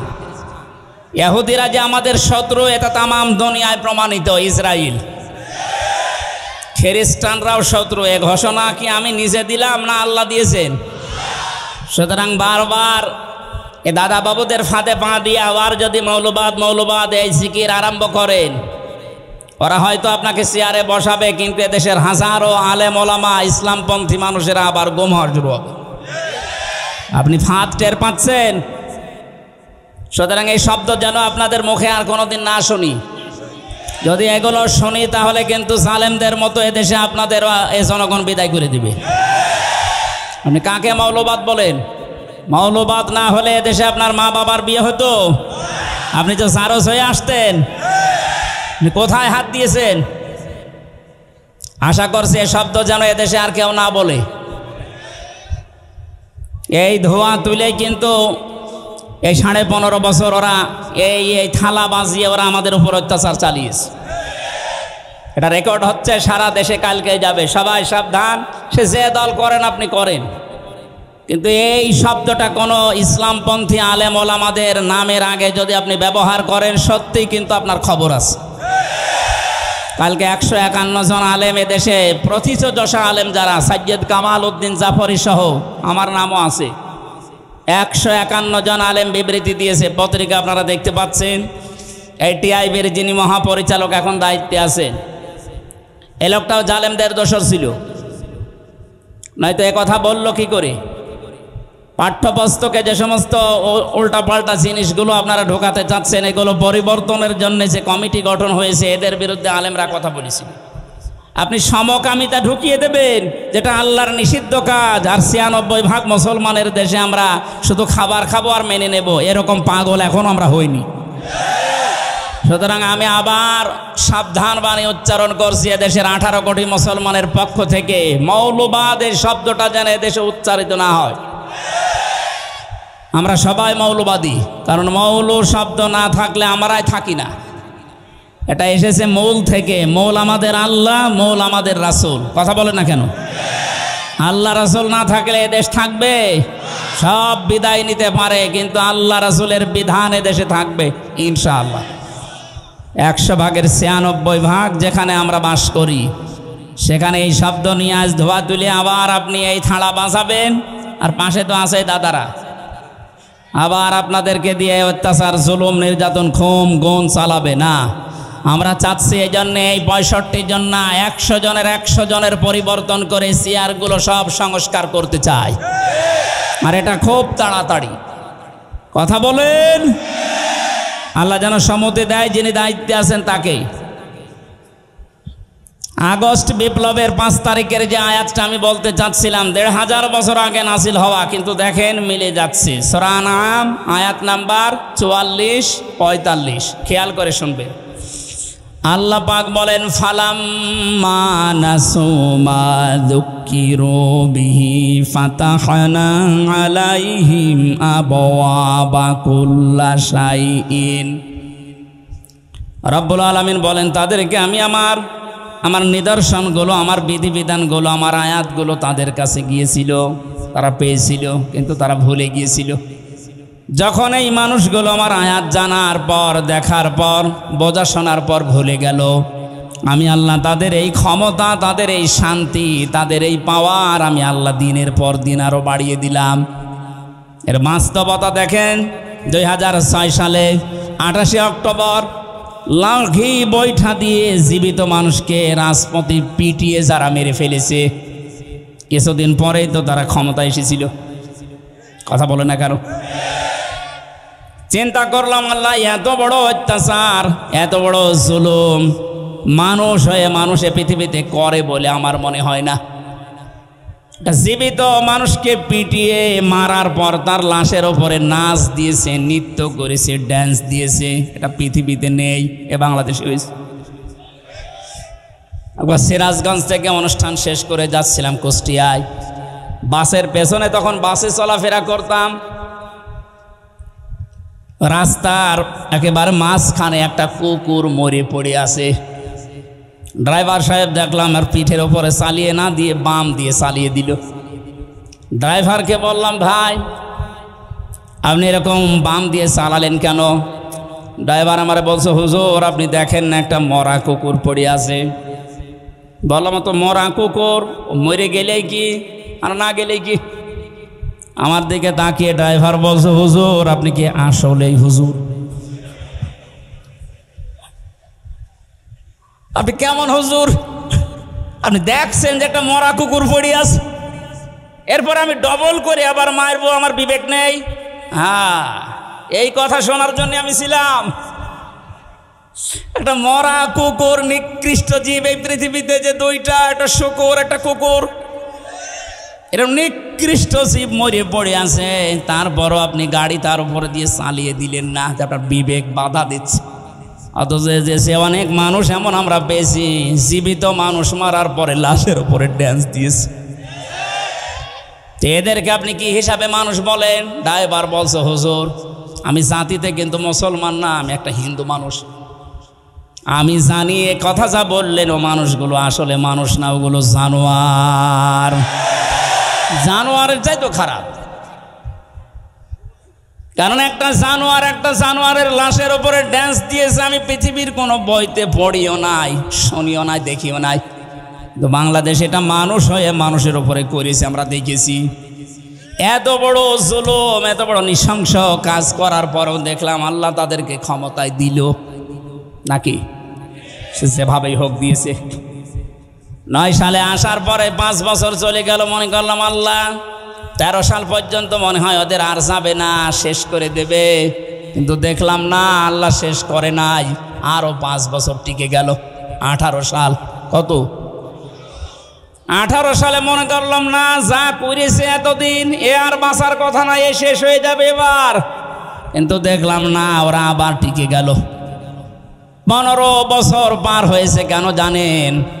কোরআনে কারিমের সূরা আলে ইমরানের 178 নম্বর আয়াতে আছে, ওয়ালা ইয়াহসাবান্নাল্লাযীনা কাফারু আন্নামা নুমলি লাহুম খায়রুল লিআনফুসিহিম ইন্নামা নুমলি লাহুম লিয়াজদাদু ইসমা ওয়ালাহুম আযাবুম মুহিন। সূরা আলে ইমরানের আয়াতের তাফসিরে ফি জিলালিল কোরআনে মুফাসসির এভাবে দিয়েছেন। আল্লাহ পাক, আমি ব্যাখ্যাটা করতে গেলে সময় লাগবে জন্য তাড়াতাড়ি করছি। আল্লাহ পাক বলেন, হে নবী, আপনি কি মনে করেন এই জালেম, এই কাফের যারা, অবিশ্বাসী যারা, তাদেরকে আমি আল্লাহ এই যে ক্ষমতা, পাওয়ার, টাকা পয়সা, দুনিয়া সব দিয়ে রেখেছি, ওরা মনে করছে আমাদের ভালোর জন্য দিয়েছে, অথচ না, ওদের কল্যাণের জন্যে, ওদের ভালোর জন্য এটা আমি আল্লাহ দেয়নি, আমি দিয়েছি। এই ক্ষমতা নিয়ে, টাকা পয়সা নিয়ে, এই শরীর স্বাস্থ্য নিয়ে, প্রভাব প্রতিপত্তি নিয়ে যেন পাপ করতে করতে ওদের পাপের বোঝা পরিপূর্ণ হয়ে যায়। তাই হয়েছে। পরিপূর্ণ যখন হয়ে গেছে, আলাহুম আযাবুম মুহিন, তখন আমি ওদেরকে অপমানজনক শাস্তি দেওয়ার জন্য আল্লাহ রেডি। ওই যে সূরা আনআমের 44 নম্বর আয়াত যে বলছিলাম, এই আয়াতের তাফসীর ওই জায়গায় আছে, দেখেন মিল যাচ্ছে। আল্লাহ পাক বলেন, মানুষগুলো যখন আমার আয়াতগুলো আস্তে আস্তে ভুলতে ভুলতে নিজেকে পর্যন্ত ভুলে গেছে, এই 15.5 বছরে নিজে কি ও তাও মনে নেই। সব যখন ভোলা শেষ, আল্লাহ পাক বলেন, ফাতাহনা আলাইহিম আবওয়াবা কুল্লি শাইইন, ওই মানুষগুলোর জন্য আনন্দের যে দরজা আছে, একটার পরে একটা আমি আল্লাহ সব বাবের বহু বচন আবওয়াব সবগুলো খুলে দিলাম। ওরা এত আনন্দিত হয়েছে, হাত্তা ইদা ফারিহু বিমা উতু, তাদেরকে যে সুখ সৌন্দর্য, তাদেরকে যা আমি দিয়েছি নিয়ামত হিসাবে, এগুলো পাওয়ার পরে তারা এত বেশি খুশি, এত বেশি খুশি, ওরা আর মনে নেই আল্লাহর বিধান কি ছিল তাদের উপরে, এগুলো সব ভুলে গেছে যারা। আল্লাহ পাক তখন তাদের জন্য আয়াতের মাঝের অংশে বলেন, ফাআখাযনাহুম বাগতাতান ফাইদাহুম মুবলিসুন, অতঃপর আমি আল্লাহ তাদেরকে পাকড়াও করলাম আকস্মিকভাবে তাদেরকে আমি ধরলাম, বাগতাতান, তারা নিরাশ হয়ে পড়েছে। আপনি দেখেন 5 তারিখে দুপুরের পর থেকে ওরা জীবনে কল্পনাও করে নাই যেভাবে আমাদের পরাজয় হবে। আল্লাহ এদের শেষের দিকে জানিয়েছেন, ফাকুতিয়া দাবিরুল কওমিল্লাযিনা যালামু, আমি আল্লাহ নিজে জালেমদের যত শিকড় ছিল সব কেটে সাফ করে দিয়েছি। সুতরাং এদেশে জালেমদের আর কোনো শিকড় আসতে বলেন নেই। 2-1টা যদি থাকে, ও মুখ বের করলে ধরা খাবে। 2-1টা উকি ঝুঁকি মারছে, আপা বুবু মায়ের কথা শুনে, ওরা তো বুবুকেও মা বলে, মাকেও আপা বলে। ওখান থেকে বারবার একটু সাহস দেয় যে ওদের নাম লিস্ট করে রাখো, আমি আসতেছি, তুমি আসো। বলে আমি চট করে ঢুকে পড়বো, চট করে ঢুকবেন আর ফট করে আয়না ঘরে ঢুকিয়ে দেব। আমরা তো বেশি করছি না, যা করেছেন আমরা তাই করব, কথা বলেন না কেন? এই জন্যে জালেমদের এই শিকড় পর্যন্ত 5 তারিখে আল্লাহ তুলে দিয়েছে, না তো দরবেশের মতো মানুষ দাড়ি কেটে নম হয়ে গেছে। বাংলাদেশের শ্রেষ্ঠ ধনী তালিকায় ওর নাম ছিল, 36,000 কোটি টাকা মারিং কাটিং করিস, আর সে পালিয়ে যাচ্ছে কি করে দেখেছেন? শিকড় যদি থাকতো তো ওইটা ধরে থাকতে পারতো না, শিকড়ই নেই, দাড়ি পর্যন্ত কেটে ফেলেছে নবীর সুন্নাতকে। তাহলে বোঝা যাচ্ছে ওদের ওই 72 রাকাত নামাজ, তাহাজ্জুদের নামাজ বলে 72 রাকাত পড়তো। আরে ভাই, তাহাজ্জুদের নামাজ তো 8 রাকাত থেকে 12 রাকাত, তো 72 রাকাত পড়তো মানে ইসলামের নিয়ম নীতি নিয়ে ফাজলামি করা। দাঁত ফেলে দেওয়া দরকার এই বেয়াদবগুলো। এই জন্যে পালিয়েছে ওইভাবে। কি ধোকা দিয়েছে মানুষকে, দেখেছেন যে আমি 72 রাকাত নামাজ পড়ি তাহাজ্জুদের। শয়তান তাহাজ্জুদের নামাজ মাত্র 2 রাকাত 2 রাকাত 2 রাকাত 2 রাকাত 8 রাকাত, নাই খুব বেশি হলো 12 রাকাত। তুই 72 রাকাত পড়িস মানে ইসলামের নিয়ম নীতি নিয়ে ফাজলামি করা। ওদের মা যেমন বলতো লাকুম দীনুকুম ওয়ালিয়া দিন, রাহুল বুখারী, ওরাও তাই করে। অথচ ওয়ালাউ তাকাব্বালা আলাইনা বা'দাল আকাবিল লাআখাযনা মিনহু বিল ইয়ামিন। সূরা হাক্কাতের 44, 45, 46 নম্বর আয়াতে আল্লাহ জানিয়েছেন আমার কোরআনের ভেতরে কোনো কথা যদি নবী পর্যন্ত বলে যে এটা আল্লাহ বলিস, অথচ আমি বলি নাই, ওই কথা যদি নবী নিজের কথা কোরআন বলে চালিয়ে দেয়, আমি নবীর নিজে, আমি আল্লাহর নবীর, আমি আল্লাহর নিজে আমার নবীর ডান হাত চেপে ধরতাম না, এটা ঠিক হয় লা আখাজ না, এখানে ফাইল আল্লাহ নিজে। আমাদের সিলেবাস ভক্ত আলেম যারা আমরা আছি এটা ভুল করি অনেকে, অনুবাদটা পাল্টানো দরকার। আমি ওইটাই পড়ে আলেম হয়েছিল। আখাজ না মিনহু বিল ইয়ামিন, মিনহু বিল ইয়ামিন, বি মানে দ্বারা, দিয়ে কর্তৃক, ইয়ামিন মানে ডান হাত। আল্লাহ তাআলা বলেন আমি আমার ডান হাত দিয়ে নবীকে ধরতাম, নবীর ডান হাত ধরতাম না। এখানে আপনি শব্দের দিকে খেয়াল করে মিলান, মিলছে না। এই জন্য আলেম যারা আছেন একটু, যারা উপরে আছে বা যারা শিক্ষা ব্যবস্থায় আছে, আয়াতগুলো যেখানে আছে আয়াতের এই শাব্দিক অর্থগুলো, বিশেষ করে বঙ্গ অনুবাদগুলো আমার মনে হয় ঠিক করা দরকার। গিরিশচন্দ্র সেন হিন্দু বেটা তো এমন এমন কিছু দিয়েছিল সেগুলোর কারণে আমরা অনেকেই একটু ভুল করে ফেলি। শব্দের দিকে খেয়াল করে পড়লে অথচ অবশ্যই এটা হবে না। লা আখাদ না, এখানে সরাসরি আল্লাহ নিজে বলছেন আমি ধরতাম। কি দিয়ে ধরতাম? বিল ইয়ামিন, ডান হাত দিয়ে। নবীর ডান হাত ধরতাম, আমরা এইটা পড়েছি, অথচ আল্লাহ বলেন আমার ডান হাত দিয়ে আমি ধরতাম নবীকে। কেন ডান হাতের নাম দিলেন? মিনহু বিশ শিমাল দিলেন না কেন? বাম হাতের নাম দিতে পারতেন না? কথা বলছে না কেন? আল্লাহর বাম হাতে একটু শক্তি কম, তাই ওনার বাম হাতে থাপ্পড় খেয়েছে। বাম হাতের নাম না দিয়ে ডান হাতের নাম দিলেন কেন? আমরা সচরাচর যেটা দিয়ে উদাহরণ দিলে বুঝি ভালো, আল্লাহ ওই উদাহরণ কোরআনে সেট করেছেন বেশি। আমরা বাস্তবে দেখি যে আমাদের বাম হাতের চাইতে ডান হাতের শক্তি, ক্ষমতা, পাওয়ার একটু বেশি, নাকি? কথা বলেন। আমরা যেহেতু বুঝবো ভালো ডান হাত দিলে, কারণ এটা ছাড়া এটা পাওয়ার বেশি না। এটা দিয়ে ধরলে যেভাবে শক্ত করে ধরা যায়, এটা দিয়ে ওইভাবে ধরা যাবে? আল্লাহ জন্য নিজের ডান হাত এখানে ব্যবহার করে শক্ত জানিয়েছেন যে আমি আমার ডান হাত দিয়ে নবীকে ধরতাম, তার মানে শক্তভাবে। লা আখাযনা মিনহু বিল ইয়ামিন সুম্মা লাকাতানা মিনহুল ওয়াতিন, এবং আমার নবী যেটা দিয়ে কথা বলে কণ্ঠনালী কেটে ফেলে দিতাম। হামা মিনকুম মিন আহাদিন আনহু হাজিসিন, আর এ ব্যাপারে আমাকে বাধা দেওয়ার মতো কারো সাধ্য নেই। কে বলছেন? তাহলে কোরআনের ভেতরে আল্লাহর নবী পর্যন্ত কোনো কথা বানিয়ে বলতে পারেন নাই। যদি বলতেন আল্লাহর ঘোষণা দেখলেন, ডান হাত দিয়ে চেপে ধরতাম আমি, আর তার কণ্ঠনালী চেপে কেটে ফেলা দিতাম। কেউ আমাকে বাধা দেওয়ার ক্ষমতা রাখতো না। অথচ এই দেশে লক্ষণ সেনের 850 বছর আগে পালিয়েছিল, তার মেয়ে পালিয়েছে এই 5 তারিখে। 850 বছরের ইতিহাস ভেঙে মহিলা পালিয়েছে।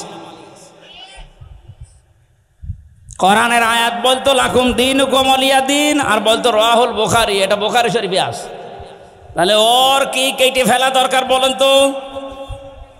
কণ্ঠনালী কাটলে হবে? নবীর যদি আল্লাহ কণ্ঠনালী কাটতে চায়, ওরে টুকরা টুকরা করা লাগবে। কোরআনের কথা আপনি হাদিসের নাম দিয়ে চালাবেন মানে? সবগুলো ওই রকম, সব মেকি। দাড়ি রেখেছিল তাও মেকি দাড়ি, নাই তো পালানোর সময় দাড়ি কাটলো কোন কারণে? কথা বলো না কেন?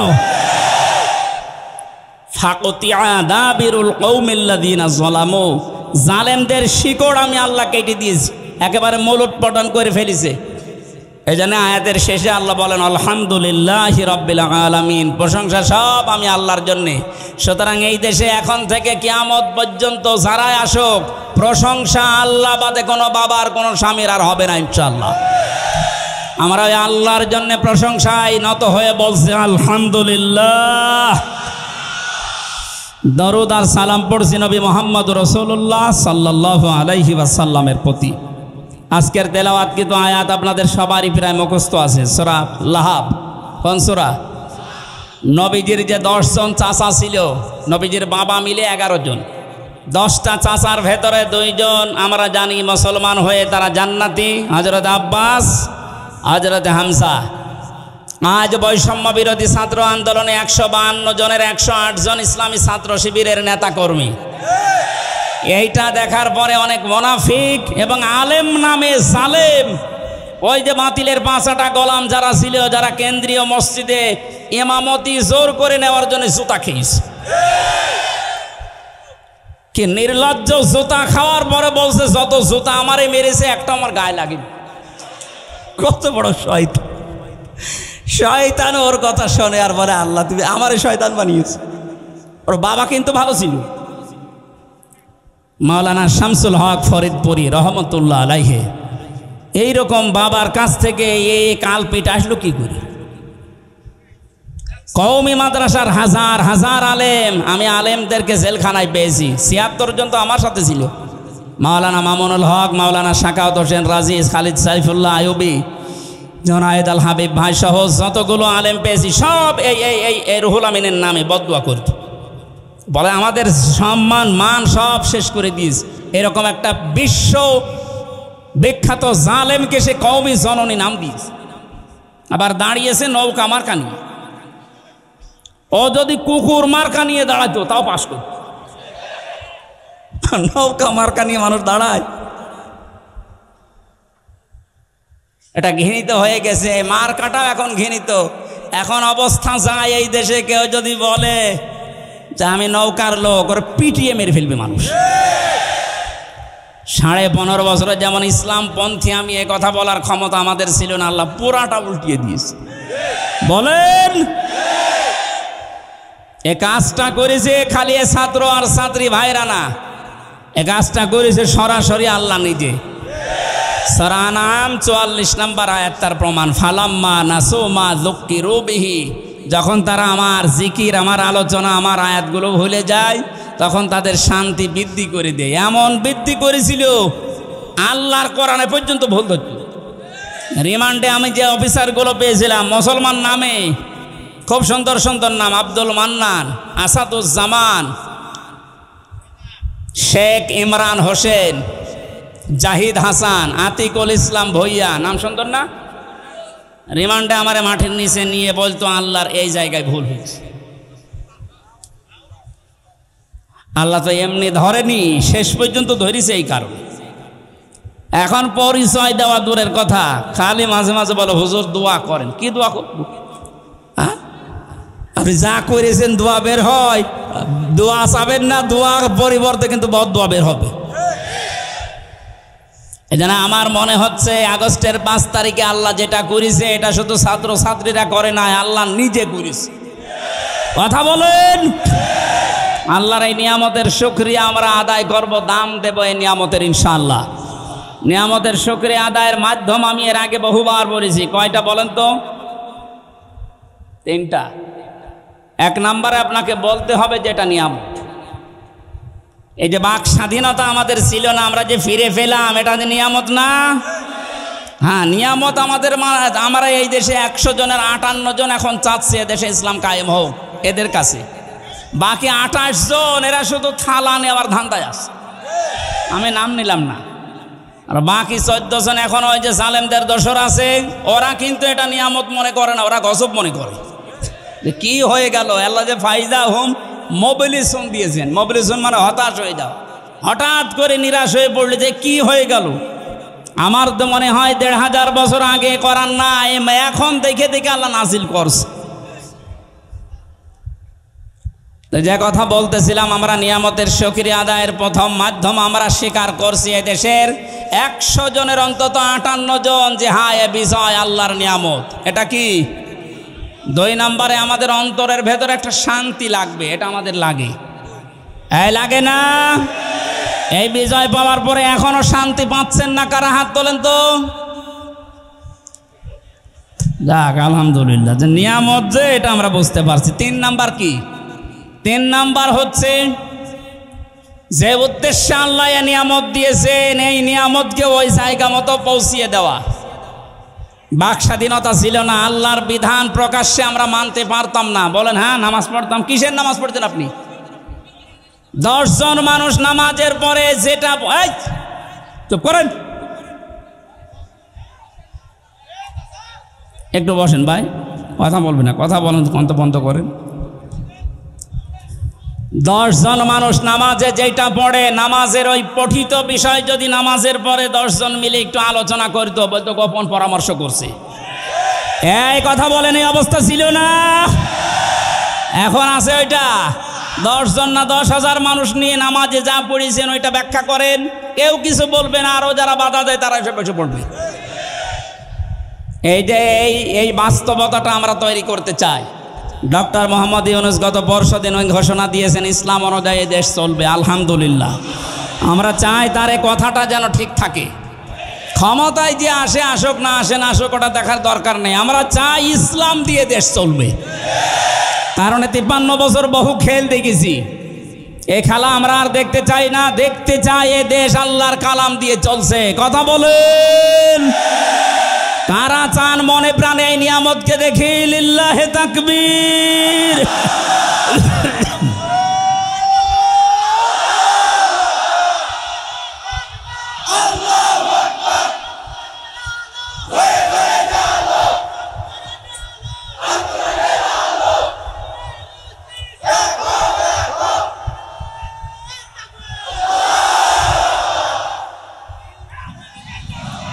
আলহামদুলিল্লাহ। আমরা নিয়ামত শুকরিয়া আদায় কিভাবে করে? আয়াতটা পাবেন সূরা ইব্রাহিমের 7 নম্বর আয়াতে, ওয়াইদ তাআযানা রাব্বুকুম লাইন শাকারতুম লাযিদান্নাকুম ওয়া লাইন কাফারতুম ইন্না আযাবি লাশাদীদ। আমি ব্যাখ্যায় যাচ্ছি না, আপনারা বাড়ি যেয়ে মিলিয়ে নিন। সূরা লাহাব পড়েছি। নবীজির 2 জন চাচার ভেতরে একজন হযরতে আব্বাস আর একজন হযরত হামজা রাদিয়াল্লাহু তাআলা আনহুমা। এই 2 জন জান্নাতি, এতে আমাদের সন্দেহ আছে? সাহাবায়ে কেরাম প্রত্যেকে আল্লাহর জান্নাতি, সন্দেহ আছে আমাদের? না, প্রত্যেকটা সাহাবী জান্নাতি। এই যে যার নাম বললাম নবীর চাচা আব্বাস, উনি অনেক আগে মুসলমান হয়েছিলেন কিন্তু প্রকাশ করেননি। আজ এই সমন্বয়কদের 108 জনের, সব 152 জনের 108 জন শিবিরের, এজন্য অনেক জালেম নামে আলেম, আলেম নামে জালেম। আর যারা মুনাফিক, আমি নাম নিলাম না, এরা এখন উচ্চবাচ্য করছে, বিশেষ করে কিছু রাম আর বামরা পরিচয় গোপন করে তারা এই কাজ করলো, এরা মুনাফিক। আরে শয়তান! হযরতে আব্বাস নিজে পরিচয় গোপন করে আবু জেহেলের সাথে ছিলেন, এমনকি নবীর বিরুদ্ধে পর্যন্ত বদরের ময়দানে যুদ্ধ করতে গেছে আবু জেহেলের সাথে, অথচ তখনও তিনি মুসলমান। তার পুরা জীবনী পড়ে দেখেন। তাহলে পরিচয় গোপন করে ইসলামের কাজ করা, নবীর কাজ করা, এটা নবীর সাহাবীদের সুন্নাহ, নবীর মাদের সুন্নাহ। নবীর মা হযরতে মুসা আলাইহিস সালামের মা তার সন্তানকে গোপন করে, পরিচয় গোপন করে দুধ পান করিয়েছিলেন নিজের আপন সন্তানকে। এটা কোনোদিন শোনেননি? হযরতে ইব্রাহিমকে নিজের মা পরিচয় গোপন করে লালন পালন করেছিলেন। এক কথা বলেন না কেন? এরকম একটা দুইটা না, হাজার হাজার ঘটনা ইতিহাসে আছে। সুতরাং ইসলামী ছাত্র শিবিরের যে ভাইরা, সাদিক কায়েম ভাই সহ যারা, SM ফরাদ সহ যারা পরিচয় গোপন করে জালেমদের সাথে মিশে ওদের গোড়া কেটে দিয়েছে, এদের সংবর্ধনা দেওয়া দরকার। আর এরা এখন ফতোয়াবাজি করছে, হ্যাঁ পরিচয় গোপন করলো এরা মুনাফিক। আরে শয়তান! মুনাফিক হওয়ার যে লক্ষণগুলো কোনটা পেয়েছিস ওর ভেতরে? মুনাফিকের যে 4টা আলামত আছে: কথা বললে মিথ্যা কথা বলে, ওয়াদা দিলে খেলাপ করে, আমানত রাখলে খেয়ানত করে, আর কারো সাথে ঝগড়া হলে গালি দেয়। তো এইগুলো কাদের ভেতরে পাওয়া যায় আপনি দেখতে পাচ্ছেন না? মুখের ভাষা দেখেছেন টকশোতে, যেটা 72 রাকাত নামাজ পড়তো, ওর মুখের ভাষা দেখেছেন? বাকি গেল না, নাই বললাম। এদের মুখের ভাষা শুধু না, এদের চরিত্র ওই রকম নিকৃষ্ট। বুড়ো হয়ে কবরে চলে যাচ্ছে, তারপরও উল্টাপাল্টা কাজ ছাড়ে না। ওদের চরিত্র প্রত্যেকেরটাই এরকম, একটারও ভালো পাইনি আমি। যত মানুষকে নাম শুনি দেখি এখন বাস্তবে প্রত্যেকটা চরিত্র শয়তানের চাইতেও খারাপ। এখনো পর্যন্ত যদি আপনার হুঁশ না ফেরে তে কবে আবার হুঁশ ফিরবে বলেন তো? আমরা যেহেতু তাফসিরুল কোরআন মাহফিল দিয়েছেন, তাফসিরের দিকে যাচ্ছি, এজন্য ঐতিহাসিক একটা প্রেক্ষাপট বলছি। নবীদের আরও দুইজন চাচা জাহান্নামী, একটা আবু লাহাব আর আবু তালেব। এই যে আবু লাহাব যেই লোকটা, তার নামে আল্লাহ একটা সূরা নাজিল করলেন। কেন দিয়েছেন ঐতিহাসিকরা লিখেছে, এটা বুখারী শরীফের ভেতরে আছে। এই যে আব্বাস রাদিয়াল্লাহু তাআলা আনহু তার সন্তান আব্দুল্লাহ বর্ণনা করছে, বিশ্বনবী নবুয়ত পাওয়ার পর হেরা গুহা থেকে যখন হযরতে খাদিজাতুল কুবরার কাছে এসে বললেন, ইয়া খাদিজা জাম্মিলুনি জাম্মিলুনি, আমাকে ঢেকে দাও, আমি আমার নিজের জীবনের ওপরে আশঙ্কা করছি, ভয় পাচ্ছি, আমার জীবন সম্পর্কে আমি ভীত সন্তুষ্ট, আমি ভয় পেয়েছি। এই দেখেছিলাম এক পা আকাশে এক পা জমিনে, বিশাল এক ফেরেশতা আমার কাছে এসেছিল। হযরতে খাদিজাতুল কুবরা ওই দিন নবীজিকে 6টা সান্ত্বনা দিয়েছিলেন। এখানে মা বোন যারা এসেছেন খুব খেয়াল করে মিলাবেন। হযরতে খাদিজাতুল কুবরা ওই দিন ডাক দিয়ে বলেছেন, আবুল কাসেম ভয় পাবেন না আপনি, কাল্লা কখনোই না, আল্লাহি মা ইউখজিকাল্লাহু আবাদান, আল্লাহ কখনো আপনাকে অপমান অপদস্থ ভয় দেখাতে পারে না, আপনাকে লাঞ্ছিত করতে আল্লাহ পারে না। কে বলছেন এ কথা? স্ত্রী। কে বলছেন? বলেন বলেন। আমরা বাইরের জায়গা থেকে কাজকর্ম করে কর্মজীবন শেষ করে দিনের দাওয়াত দিয়ে বাড়িতে আসার পর আমাদের স্ত্রীরা যদি এই 6টা কথা যেটা খাদিজাতুল কুবরা বলেছিলেন, আপনার সম্পর্কে, আমার সম্পর্কে, আমার স্ত্রী, আমার ঘরের মানুষ যদি বলতে পারে, আপনি বুঝবেন আপনি নবীর পথে আছেন। আর যদি দেখেন যে না এগুলোর একটাও বলছে না, তাহলে বুঝবেন আপনি নবীর তরিকায় নেই, অন্য তরিকায় আছেন। খাদিজাতুল কুবরা এতটুকু বাক্য উচ্চারণ করার ভেতরে তিনি আল্লাহর নবীকে শুনিয়েছিলেন আল্লাহর নাম 2 বার, আল্লাহি আল্লাহর কসম, কাল্লা কখনো না, মা ইউখজিকাল্লাহু আবাদান, কখনো আল্লাহ আপনাকে অপমান অপদস্থ করতে পারে না। ছোট একটা বাক্যে খাদিজাতুল কুবরা আল্লাহর নাম বললেন কয়বার? আরো জোরে। অথচ তিনি তখন পর্যন্ত মুসলমান হননি, তখন কিন্তু এখনো দাওয়াত পাননি, মুসলমান হবেন কি করে? মুসলমান না হওয়ার পরেও তিনি এ পর্যন্ত খাদিজাতুল কুবরা আল্লাহর নামে 2 বার উচ্চারণ করে নবীকে অভয় দিচ্ছেন, আপনি ভয় পাবেন না। ইন্নাকা লা তাসিলুর রিহমা, গরম পানিটা পানি কি খেলা করার জন্য নিয়ে আসলেন? কিছু লাগবে না, আপনি এখানে বসেন, বসেন, বেকার ডিস্টার্ব করলেন।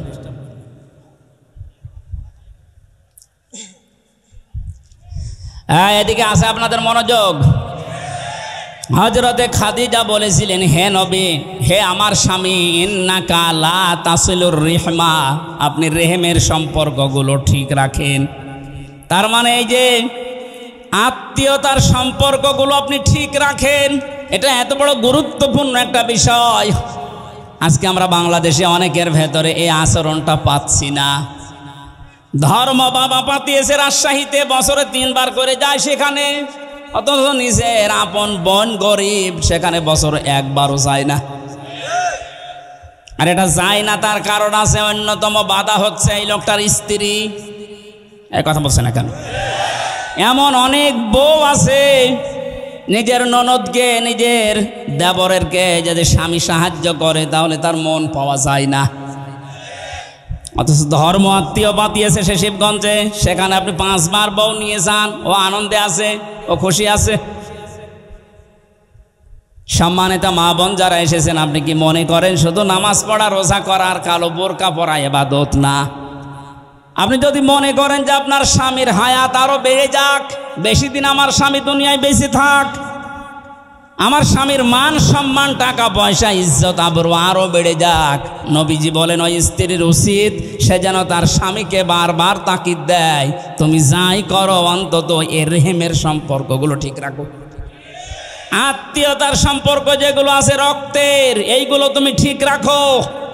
এরকম বউ আছে কার ঘরে বলেন তো, হাত তোলেন। ঠিক আছে, আলহামদুলিল্লাহ, তাও তো 3-4 জন আছে। আমি হাসির জন্য বলি নাই, হাজার হাজার মানুষের ভেতরে মাত্র 3-4 জন। বাকিগুলোর অবস্থা কোন জায়গায় আছে এখন বলেন? খুব ঝামেলায় আছি আমরা নাকি? সম্মানিতা মা বোনেরা, এটা যে ইবাদত আপনি অনেকে জানেই না। আপনার স্বামীর সাথে যার যার রক্তের সম্পর্ক আছে, তার বোন, তার ভাই, তার চাচা, ফুফু, তার মা বাবা, এগুলোর সাথে যেন সম্পর্ক ঠিক রাখে আপনি তাকিদ দেবেন। এটাও আপনার নামাজের মতো সওয়াব হবে। আর যদি এগুলো কাট করার জন্য চেষ্টা চালান, আপনার নামাজ রোজাও কাট হয়ে যাবে। কথা বলেন। নবীজির স্ত্রী বলছে আপনি ভয় পাবেন না, কারণ যারা রক্তের সম্পর্ক ঠিক রাখে তাদেরকে কেউ ভয় দেখাতে পারে না। আর আমরা ভয় পাই কারণ আমাদের রক্তের সম্পর্কগুলো ঠিক নেই। 2 নম্বরে স্ত্রী বলছেন তাহমিলুল কাল্লা, হে আমার স্বামী, কখনো আপনাকে আল্লাহ অপমান করতে পারে না, আপনাকে অপদস্থ করতে পারে না, কারণ আপনি মানুষের বোঝা বহন করেন। বাস্তবতার দিকে তাকান, এই হাদিসের এদিকে তাকান। হে আবুল কাসেম, হে আমার কাসেমের পিতা, হে আমার স্বামী, আপনাকে আল্লাহ ভয় দেখাবে না, কারণ আপনি মানুষের বোঝা বহন করেন। কারণ এই পৃথিবীতে মানুষের বোঝা যারা বহন করে তাদেরকে আল্লাহ ভয় দেখান না। অথচ বাস্তবে দেখলাম কি, এ 15.5 বছরে কত বোঝা আমাদের মাথার উপরে চাপিয়ে দিয়ে উনি পালিয়েছে। আমাদের মাথার উপরে 1 লক্ষ টাকার ঋণের বোঝা।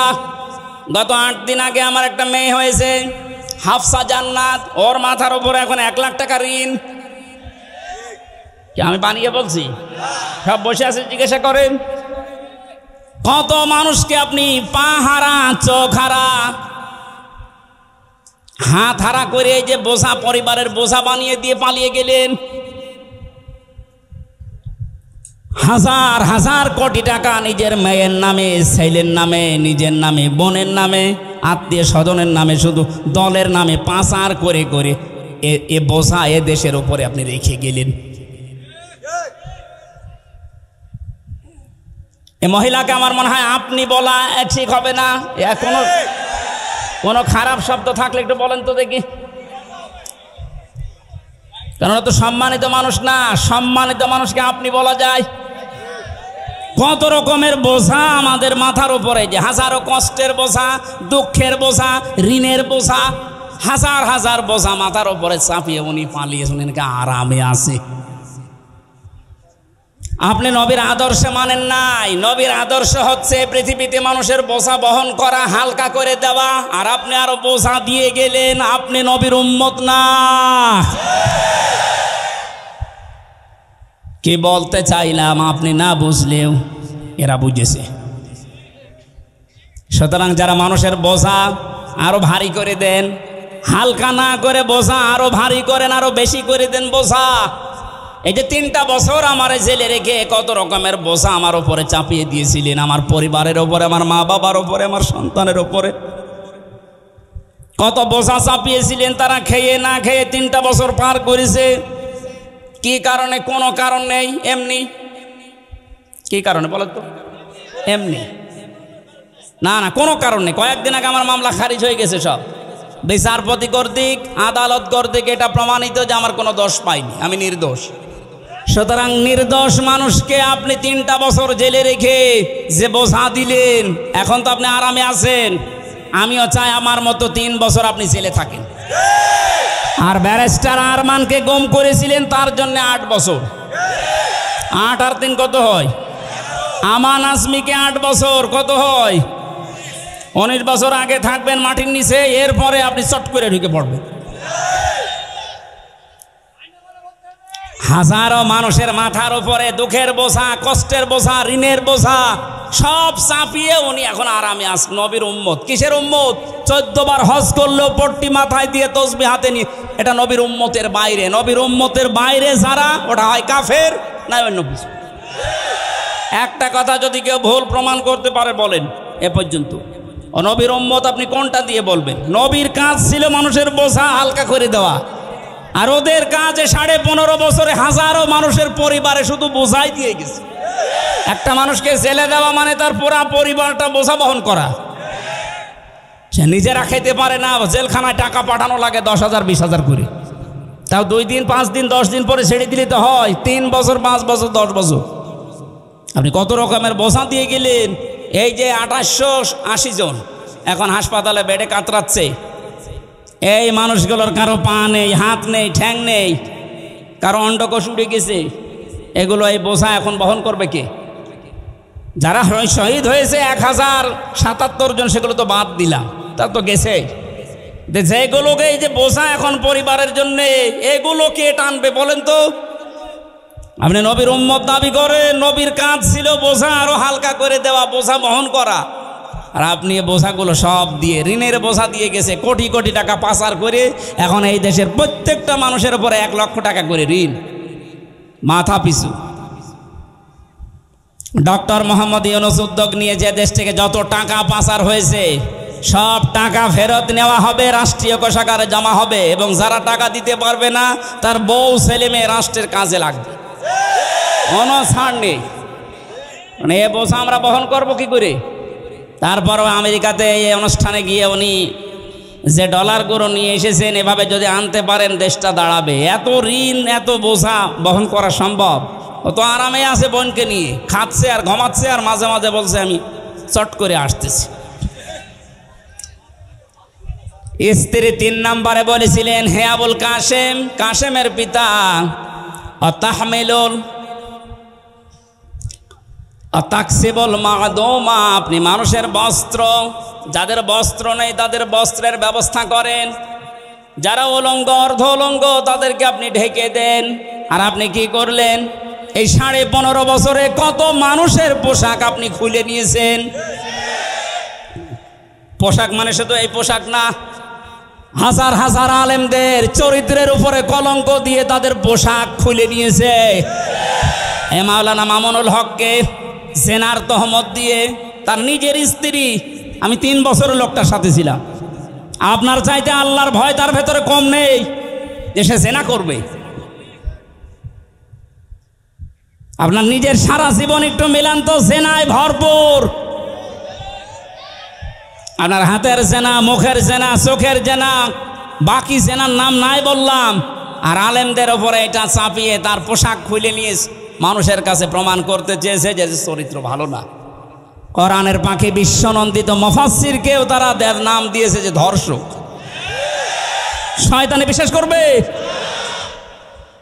রিমান্ডে আমারে ওরা আল্লামা সাইদি এবং আর একটা মহিলার কণ্ঠ এক জায়গায় করে শোনাতো, দেখেন আপনার হুজুররা কি চরিত্র খারাপ। আরে শয়তান, নিজেদের চরিত্র ওরা আলেমদের উপরে চাপিয়ে, এই যে ছোট হুজুর যেটা ছিল রফিকুল ইসলাম মাদানী, ওরা পুরা উলঙ্গ করে হাতের ছিলে, ওর হাতের উপরে একটা দিয়েছে সিগারেট, আর আবার ধরলঙ্গ একটা মেয়ে লোক নিয়ে ছবি তুলে বলেছে এটা ছেড়ে দেবো। দেখেন কত চরিত্র ওদের কখন জায়গায় পৌঁছেছে। আল্লাহর নবী আরো মানুষের পোশাক পরিয়ে দিত, আর এরা পোশাক খুলে নিস। হাজার হাজার মানুষের চরিত্রের পোশাক, গায়ের পোশাক পর্যন্ত খুলে খুলে এই 15.5 বছর আনন্দ করিস। এরা নবীর উম্মত না, কারণ এটা নবীর আদর্শ না। কথা বলেন। তাকরিউদ্দাইফা, আপনি মেহমানদারি করেন, অতিথি পরায়ণ। আজ তাকান সারা দেশের দিকে, নবীর এই আদর্শগুলো যারা ধারণ করে তাদের হাতে আমরা দেশটা দিতে চাই। জামাতের কেন্দ্রীয় আমির ডাক্তার শফিকুর রহমান, নিজের পরিবার ওই রকম না, তারপরেও এই শহীদদের পরিবারে 2 লক্ষ করে টাকা পৌঁছিয়ে দিচ্ছে সারা দেশে। যার পোশাক নেই তাকে ঢেকে দেওয়ার জন্য চেষ্টা চালাচ্ছে। যার অঙ্গহানি তার বাড়িতে গিয়ে হাসপাতালে যে খোঁজ নিচ্ছে, তে মানুষগুলোর চরিত্র তো রসুলের সাথে মিলে যাচ্ছে। কথা বলেন। অতঈনু আলা নওয়াইবিল হক, আর আপনি হককে সাহায্য করেন, হক প্রতিষ্ঠার জন্য কাজ করেন। নবীজির স্ত্রী যা যা বলেছিল নবীর পক্ষে, আমরা এখন বাস্তবে দেশে বাংলাদেশ জামাত ইসলামী, ইসলামী ছাত্র শিবিরের ভেতরে দেখতে পাচ্ছি। করেন আর খুশি হন, এইটাই বাস্তব। তাহলে হাদিস বাদ দিয়ে দেন। এগুলো মিলে যাচ্ছে, খাপের খাপ মমতাজের বাপ। আমরা করব কি মিলে গেলে? আপনার সাথে তো মিলছে না। হ্যাঁ, আপনি নিয়ে আসেন, আপনার সাথে কি মিলছে আমি দেখাচ্ছি। সূরা লাহাব আপনার সাথে মিলবে, বলবো। সুতরাং নবীর হাদিসের সাথে যাবর যাদের জীবন চরিত্র মিলে যাচ্ছে তাদেরকে একটু দিয়ে দেখা যায় না যে কেমন চলে দেশটা। 53 বছর তো দেখেছি। ডাক্তার শফিকুর রহমান ঘোষণা দিয়েছে 15 বছর লাগবে না, মাত্র 10 বছর আমাদের হাতে দেন, চাঁদাবাজ এ নাম বাংলাদেশে থাকবে না। একটু বিশ্বাস হয় না আপনাদের? একটু দিয়ে দেখেন না কেন? কত মানুষের নাম তো শুনলাম আমরা, কেউ পারে নাই, আরো চাঁদাবাজি করেছে। 5 তারিখের বিকাল আসতে দেরি আগস্টের, অনেকে চাঁদাবাজিতে লেগে পড়েছিল, এখনো হাতে থালা পায়নি। তাই যদি অবস্থা হয়, থালা পেলেও তো বড় চাঁদাবাজ হবে। সুতরাং আমরা চাই এমন মানুষকে দিতে যিনি ঘোষণা অলরেডি দিয়ে দিয়েছে, যদি ইসলাম এদেশে ক্ষমতায় আসে আমাদেরকে যদি আপনারা দেন, আমরা জাতির শাসক হব না, খাদেম হব, চাঁদাবাজ না। ভিক্ষা করে খাবেন, চাঁদাবাজি করবেন না, ঘোষণা দিয়েছেন উনি কালকে। কথা বলে না কেন? একটাবার একটু দেওয়া চাই না? আমরা দিতে চাই। আমি সাধারণ মানুষ হিসাবে আহ্বান জানাচ্ছি, এবার আমরা দিতে চাই। কথা বলেন। যে জরিপটা শোনালাম, 100 জনের 14 জন জালেমদের অনুসারী, এখনো 100 জনের 28 জন ওই থালা থালা, আর 100 জনের 58 জন এখন চাচ্ছে ইসলাম কায়েম হোক। এটা মাত্র এই 1.5 মাসের ব্যবধানে। আরেক কিছুদিন যেতে দেন, 100 জনের 100 জনই চাইবে এদেশে ইসলাম কায়েম হোক।